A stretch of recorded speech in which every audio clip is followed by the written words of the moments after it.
Monsieur Éric Bougma est ministre en charge des infrastructures. Bonsoir, monsieur le ministre. Bonsoir, Madame Ouedraogo. Alors, le programme national de développement économique et social qui a connu un franc succès à la conférence des partenaires à Paris prévoit la construction d'infrastructures. Quelles sont ces infrastructures? Merci, vous avez parlé de franc succès. Il s'agit d'abord de succès au niveau de la confiance renouvelée par les partenaires techniques et financiers du Burkina Faso. Confiance également appuyée par le secteur privé. Alors, sachez que nous sommes allés à Paris donc à cette conférence avec des projets d'infrastructure dans le domaine de l'énergie, dans le domaine des routes, dans le domaine des technologies de l'information et de la communication, dans le domaine de l'habitat, de la santé, de l'éducation. Et pour ce qui concerne le département des infrastructures, en tout cas dont j'ai la charge, je dois vous dire que nous sommes allés avec des projets de deux types. Il y a les projets qui sont à la recherche de financement institutionnel, donc de la part des partenaires techniques et financiers, et il y a les projets qui sont proposés au secteur privé pour être mis en œuvre dans le cadre du partenariat public-privé. Pour ce volet partenariat public-privé PPP, le premier projet le plus important, c'est l'autoroute Ouagadougou, frontière de la Côte d'Ivoire, dans sa section Ouagadougou-Koudougou. Donc, c'est un projet qui a suscité de nombreuses manifestations d'intérêt.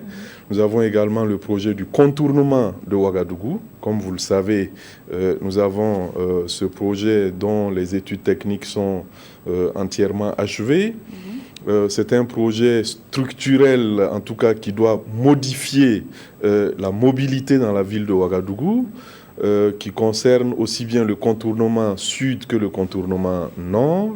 Là également, les manifestations d'intérêt sont nombreuses. Nous avons le projet Boulsa-Sapaga, qui est un projet important pour l'économie de la région, qui a également reçu un écho très favorable. Nous avons aussi le projet de voirie urbaine à Bobo-Dioulasso, y compris un passage au niveau du rond-point Place de la Femme. Et puis enfin, le projet de modernisation et de reconstruction des postes de péage. Pour le volet financement institutionnel, là, les projets sont très nombreux. Je ne vais pas les citer. Le projet Kongoussi-Titao-Djibo, dont le financement est bouclé depuis le voyage du chef de l'État en Arabie Saoudite, mais dont la matérialisation est intervenue en tout cas lors de la conférence de Paris, ainsi que beaucoup d'autres projets de bitumage de routes nationales, comme la RN 18 et bien d'autres. Je dois vous dire que à cette conférence, comme je le disais tout à l'heure, nous sommes partis avec une vision, avec un programme, avec un plan en cohérence, en tout cas avec les attentes des populations. Et vous l'avez dit, tout le monde le sait maintenant, hein, malgré quelques notes discordantes de personnes peu avisées. En tout cas, c'est une conférence qui a tenu toutes ses promesses. Et nous pouvons vous assurer que le Burkina Faso, qui est en chantier déjà depuis cette année 2016, va continuer à connaître la mise en œuvre du programme national routier, en tout cas pour ce qui concerne ces secteurs. Et donc tout cela, justement, sous la garantie que les fonds sont véritablement, les fonds qui ont été prévus soient véritablement débloqués. Alors vous avez aussi évoqué la formule PPP, donc partenariat public-privé. Est-ce que ce partenariat ne comporte pas des risques? Oui, vous avez parlé de fonds qui soient effectivement débloqués. Là, c'est le rôle du gouvernement. Les partenaires techniques et financiers ont manifesté leur intention ferme d'apporter les financements. Ils ont manifesté leur confiance au chef de l'État qui était présent, comme vous le savez, à l'ouverture de cette conférence.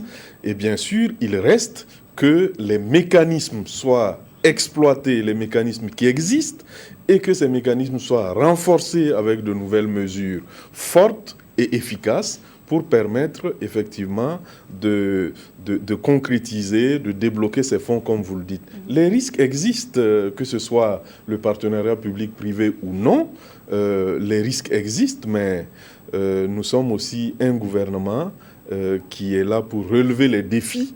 Nous le sentons comme ça. Plus que des risques, ce sont des défis à relever et ces défis seront relevés. Je peux vous assurer que, en tout cas, les dispositions qui sont prises et qu'ils seront sur le plan organisationnel, sur le plan procédural, permettront de réduire les risques.